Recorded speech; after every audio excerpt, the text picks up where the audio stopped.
E hoje nós recebemos aqui no estúdio do RDTV Leidiane Jennifer, que é autora e escritora do livro Acolhendo a Diversidade. Seja muito bem-vinda, Leide. Obrigada. Já quero saber de você, nesse mês que nós estamos falando tanto, né, sobre a inclusão e também essa quebra de preconceitos, né? Queria saber como é o seu trabalho e por que você, de fato, escolheu trabalhar com crianças atípicas. Certo. Atualmente, eu sou acompanhante de uma criança autista na rede municipal e eu comecei desde o ano passado, foi aonde surgiu a ideia de entender melhor o que é o autismo e como trabalhar com crianças atípicas. Eu tive um aluno ano passado que marcou a minha trajetória, inclusive o livro é dedicado a ele, e desde então eu procurei me aprofundar mais ao mundo atípico. Escrevi o livro, trabalho como acompanhante, estou finalizando pedagogia, me formo em março do ano que vem, e a minha pós vai ser baseada em neuropsicopedagogia para que eu consiga entrar em clínicas e aprofundar mais nesse mundo atípico. Você escreveu o livro e também dá palestras e mentorias, Isso. né, sobre o assunto. O que você encontra de maior dificuldade, né, quando a gente fala de incluir essas crianças, né, nas atividades do dia a dia? Hoje eu encontro maior dificuldade tanto em sala de aula e tanto em casa. Então eu recebo muitos professores desesperados sem saber o que fazer para incluir realmente essa criança atípica.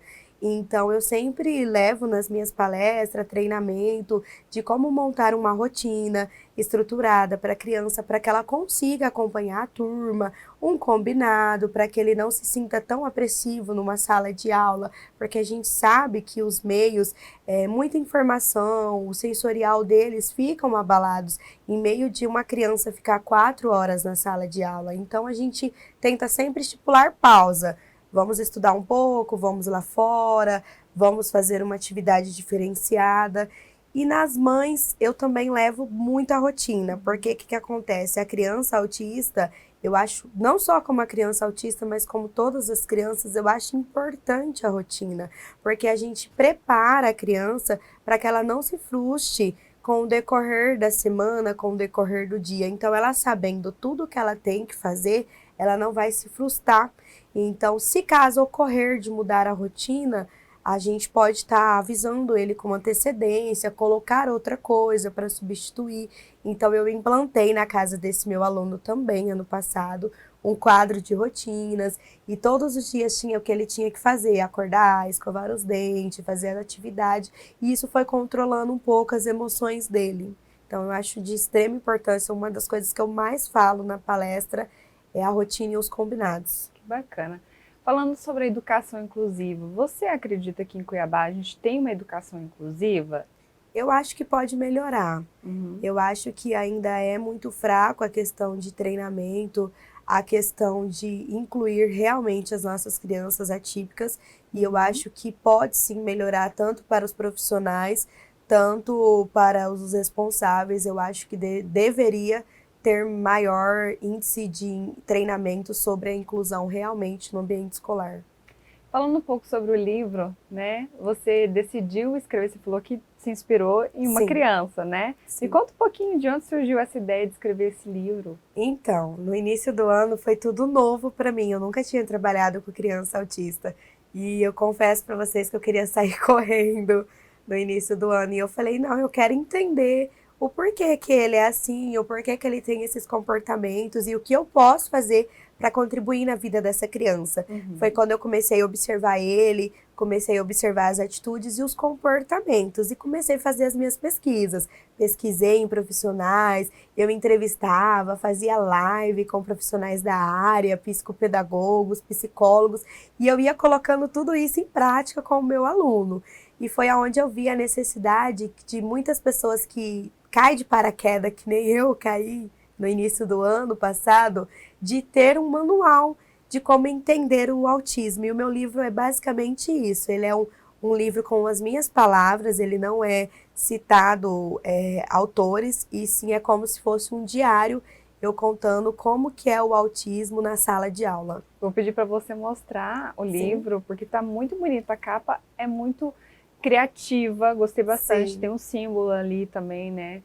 É bem bacana. E já traz esse interesse das pessoas, né? Logo de Sim. cara, porque a capa já tem esse desenho aí, é muito legal. Sim, Muito bacana. obrigada. E você pretende, esse é o primeiro, Esse é o né? primeiro. Você pretende Eu pretendo a... continuar, eu já estou escrevendo. Quem sabe esse ano sai o segundo. Seria o volume 2. Volume 2, Volume continuidade. 2. Não seria voltado a ele mais, porque hoje eu já estou com outro aluno, a cada ano é um, mas seria nesse mundo atípico, na sala de aula. Essa vontade que eu acredito que todas as TDEs, professoras, funcionários da escola têm de correr no primeiro momento.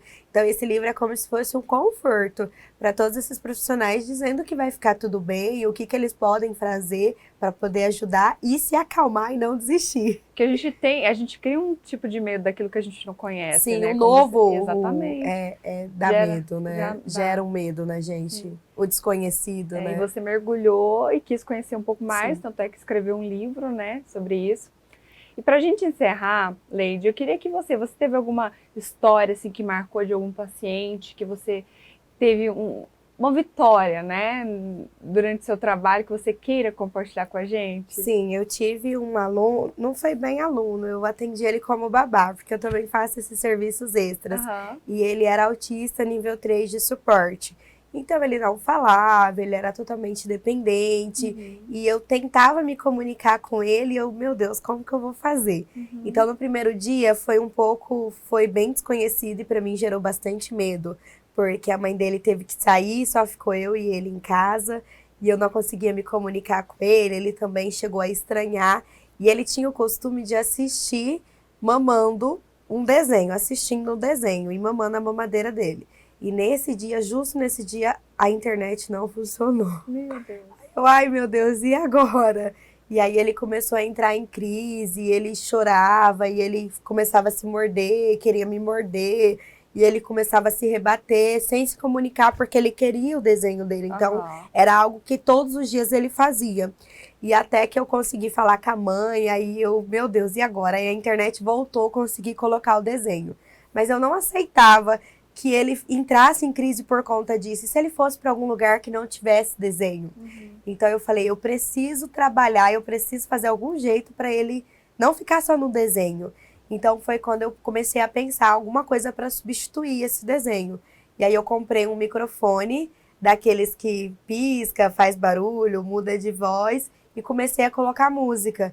E tirando a televisão aos poucos, porque música é mais fácil. No celular você consegue colocar onde você estiver.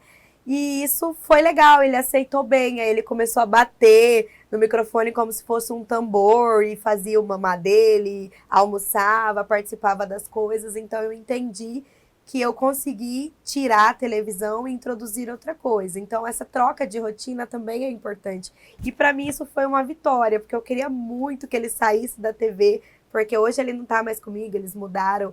Então eu sei que eu fiz a diferença. Talvez se ele não tivesse uma TV, ele teria uma crise maior. Então isso foi algo que me marcou e me incentivou a mais tentar ajudar os nossos autistas. De fato é muito gratificante, né? Sim. Que bacana. Ó, pra gente encerrar, sim, quem tiver interesse, né, de adquirir o seu livro, onde pode encontrar? Deixa pra gente aí as informações. Sim, lá no meu Instagram mesmo, @projeto te amo, na bio, tem todas as informações que você consegue comprar tanto físico e tanto pelo PDF online. Que bacana, Leide. Parabéns pelo seu trabalho lindo e muito sucesso, que você continue nessa caminhada tão importante que a gente precisa tanto. Muito obrigada. Obrigada pelo convite também. Imagina, obrigada. E se você gostou da nossa entrevista, deixe o seu comentário pra gente e compartilhe muito também nas suas redes sociais.